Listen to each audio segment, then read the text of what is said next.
What do you understand? So what do you think procrastination is? Please, let's be quick about this. What do you think it is? Procrastination. What do you know it to be?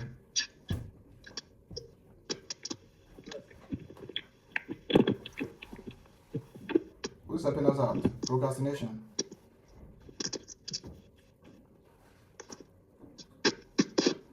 But wait a minute.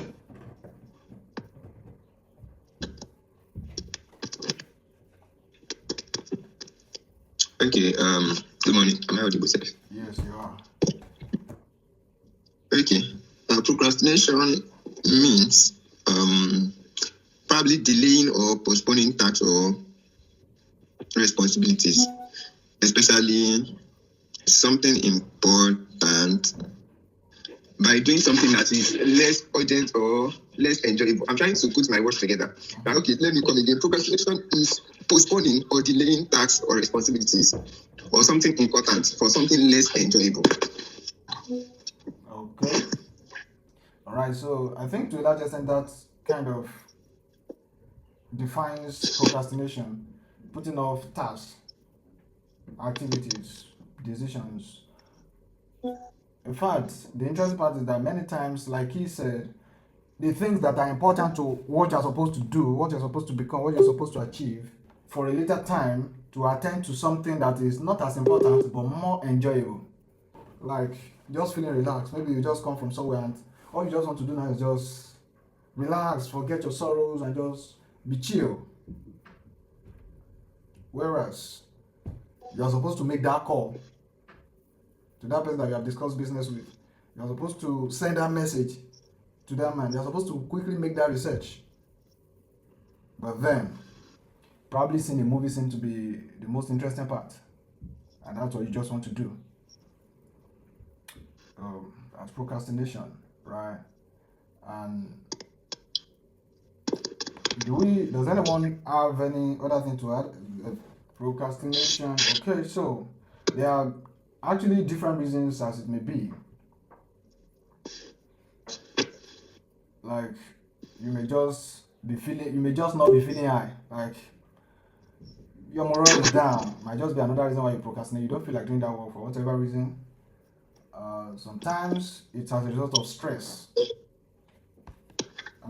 Yes, sometimes as a result of stress, sometimes you're just afraid that if you do it and fail, what will you look like? Sometimes you lack motivation, sometimes you just don't seem to know how to manage yourself in time, how to prioritize, and some other interesting reasons like that can be why you experience or you engage in procrastination from time to time. Of course, the consequences can be many, and there are lots of strategies for staying motivated or that help us to always able to overcome procrastination. But there is an interesting perspective I want to bring, which I think I recorded in one of my short videos, is that when you look at procrastination, either you manage your time well or not, either you prioritize well or not. Procrastination is simply a sense of entitlement. How many of us have come across people who are entitled? What does it feel like? Please unmute and say something. I want to know, what has your experience been with people that are entitled to what you have done, to the things you have given them, or even at one point or the other that you have been entitled? What do you think it feels like? Yeah, someone who is entitled, they should have a part, or would I say, they feel the sense of belonging. You understand, the sense of that they should also be considered or important. They feel important. You understand, to whatever you need to offer them. You understand. You understand. They feel this necessity that you need to consider them before making some decisions or something. You understand. So sometimes entitlement makes someone feel more important than he's supposed to feel. Okay. I like the angle. Really, when you are entitled, you feel more important than you actually are. At the same time, you feel that you should be considered in somebody else's decisions, even the allocation of their resources. You think there is a part of it that should be yours, right? Entitlement. Okay, let me quickly talk. I've left the well. I'm out the well. Okay. Okay, yeah. I will say what entitlement means, and I will give an example. Right. Okay, entitlement to my is a belief that let me say, okay, if entitlement is a belief that you deserve certain privileges or special treatment, even if you have not even earned them. Mm-hmm. So it is like first maybe someone expecting things to be given to them just because they want or believe they deserve it, that kind of thing. Now, example is that is even common in nowadays. Nowadays, how would I put it? In this era, the relationship between a lady and a guy. Yeah. So maybe because we are in a relationship, you feel entitled to my finance, right? You feel entitled that okay, whatever money I am making should at least maybe 50% of it, or 20% of it, or 40% of it should be allocated to you. Yeah. Right? You have not earned them, but you feel that because of this relationship you are entitled to my own allocation of funds. Yeah. That is one. Another example aside from that is from the definition I gave. I said even when you have not earned them, for example, are you trying to help me fix a car? Okay. It's probably my car broke down. I stopped by, you fixed my car for me, and because of that, you are waiting. I know it might be a kind gesture on my part for me to give you something. Yeah. When you are waiting for me to give you something that okay, you're send money or something, when we have not prior discussed it, the sense of entitlement. Yeah.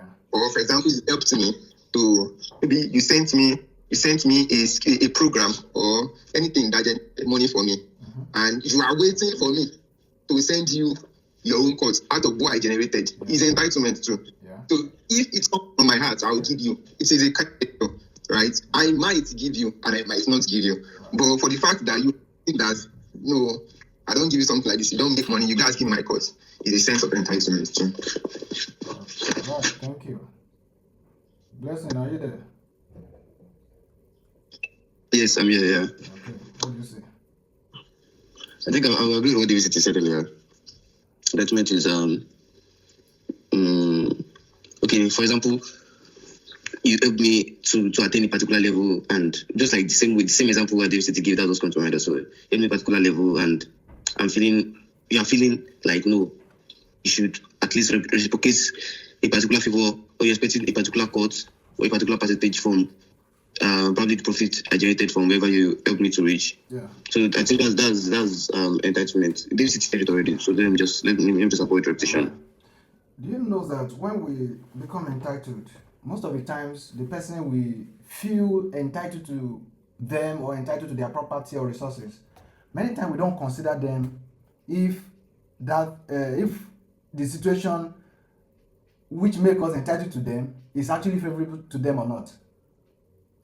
Okay, so for instance, if I give you work or I made a referral or refer somebody to you in whichever way that okay, Blessings does a good data analysis job, don't worry about it, we deliver it for you.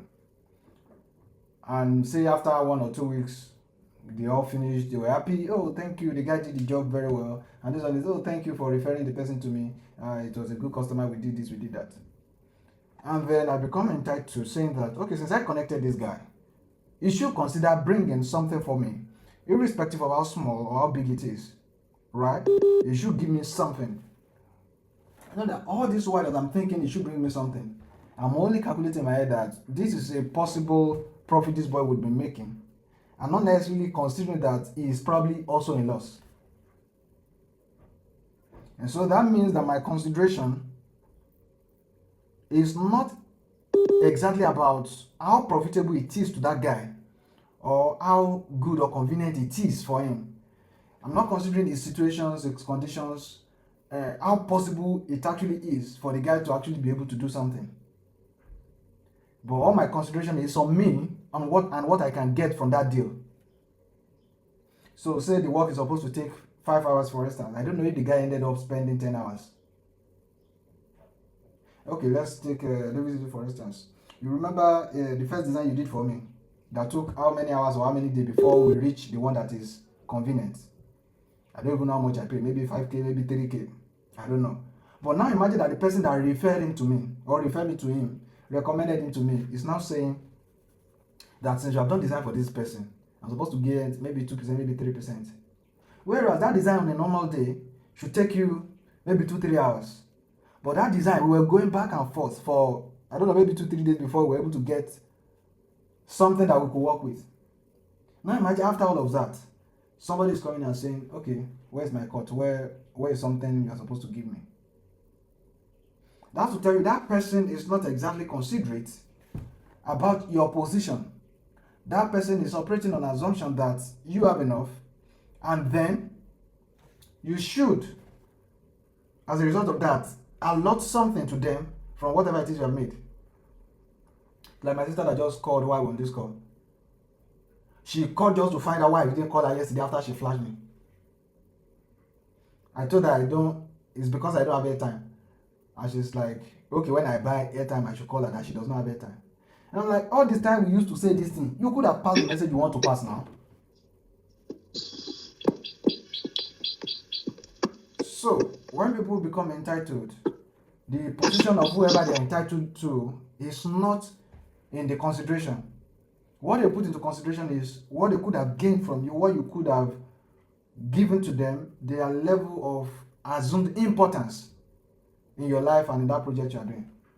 So, having said that, it is exactly what it is when we procrastinate. And why is that? It's because you believe there will always be time for you to do it. You are not considering what the time is saying, time is going. You are not considering the fact that other people that are involved in the things you want to do also have some other things to do. You are not considering the fact that those people will have a change of mind, will have other priorities.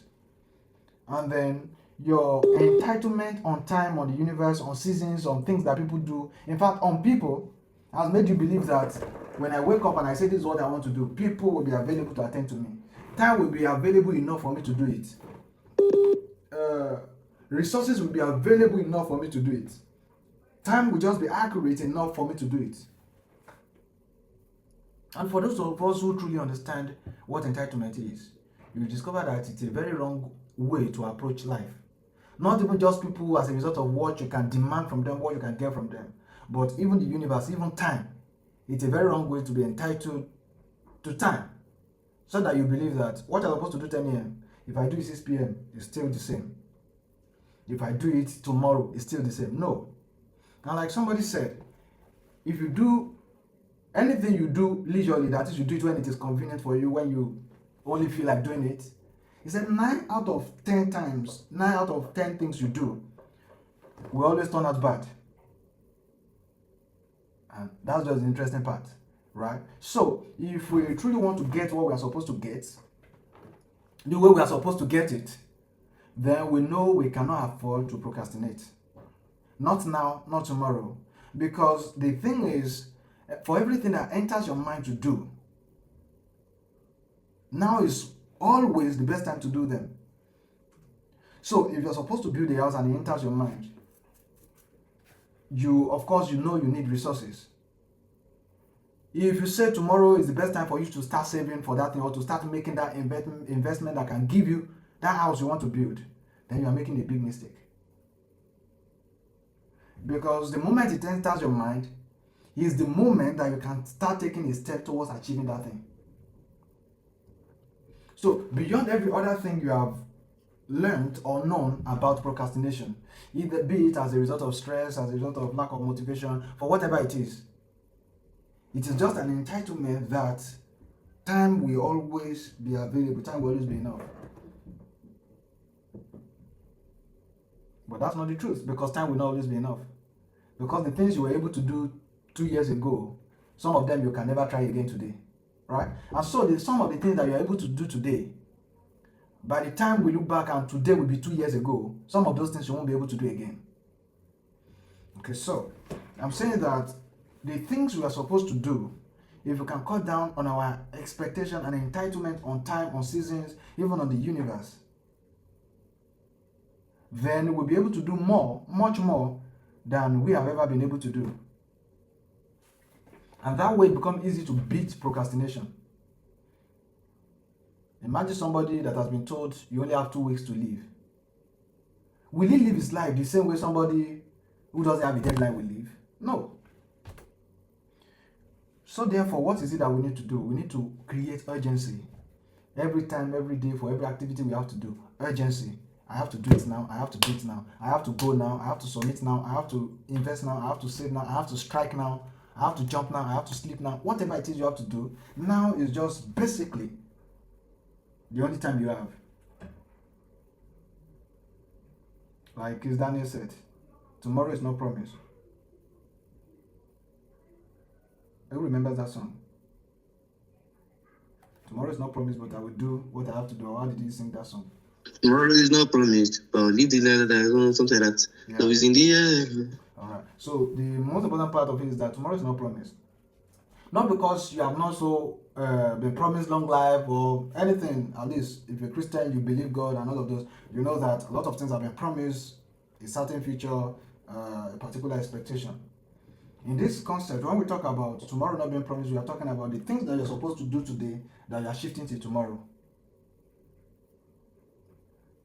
The conditions might not be right tomorrow. The right people might not be there tomorrow. Tomorrow people might lose interest. Tomorrow people might lose motivation. Tomorrow people might find alternatives. Right? So, therefore, from time to time, there is need to create urgency. For those of us who trade crypto, how interesting is it that you see an opportunity to enter a trade and then you feel like, I'll do it tomorrow? How has that worked out? Even though the market is always running 247, but you know that the windows that open in between for taking trades, they don't come like that 24/7. From time to time, there is a time where you jump in, there is a time where you jump out. If you miss the time you're jumping, you're unable to take a trade. If you miss the time you are supposed to jump out, you might end up losing all the profit you have made, including your capital. And that's exactly what it is in life. That the steps we're supposed to take now, if you don't take them, the time we think is available might just at the same time turn out to be very much unavailable. So therefore, for this brief talk this morning, I'm saying you don't want to be entitled to time. You don't expect time to always be available for you. And as a result of that, you make the most of the time that you have today, which is now. So this is me creating an urgency in us to know that those things that are coming to your mind. Do you want to marry? Marry now. Do you want to invest? Invest now. Do you want to start a business? Start now. Do you want to register an organization? Register it now. Do you want to invest? Invest. Do you want to save? Save now. Do you want to call that person? Call them now. Do you want to send that email? Send it now. Right? And that's the way to go. Because you learn more from actually failing at doing what you are doing than failing to act. And like it's been said again and again from time to time, failures, especially from action, actually teaches better than success. And so therefore, if our plan is to grow, to learn, and to continuously improve, then it becomes important that we continuously take actions, do the things that we don't know.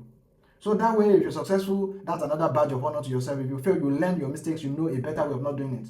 Like that man who created the light bulb said, I've only learned 1,000 ways how not to make a bulb, right? And so that's what it is. So if I've read about trading now, and I'm not talking to somebody who has traded practically, our view will be different, our authority will be different, our disposition will be different. Why? Is because one is talking from head knowledge and assumptions, and the other is talking from experience and actions. So imagine us this morning. Now is basically the only time we have. Let's make the most of it. Shoot your shots. Do what you have to do. Talk to that person, send that email, send that message, build that portfolio, register for that course, start that saving, start that investment, register that business. Do whatever it is you have to do. It's a brand new day. Go for greatness. I hope that makes sense this morning. Thank you for coming to my TED Talk.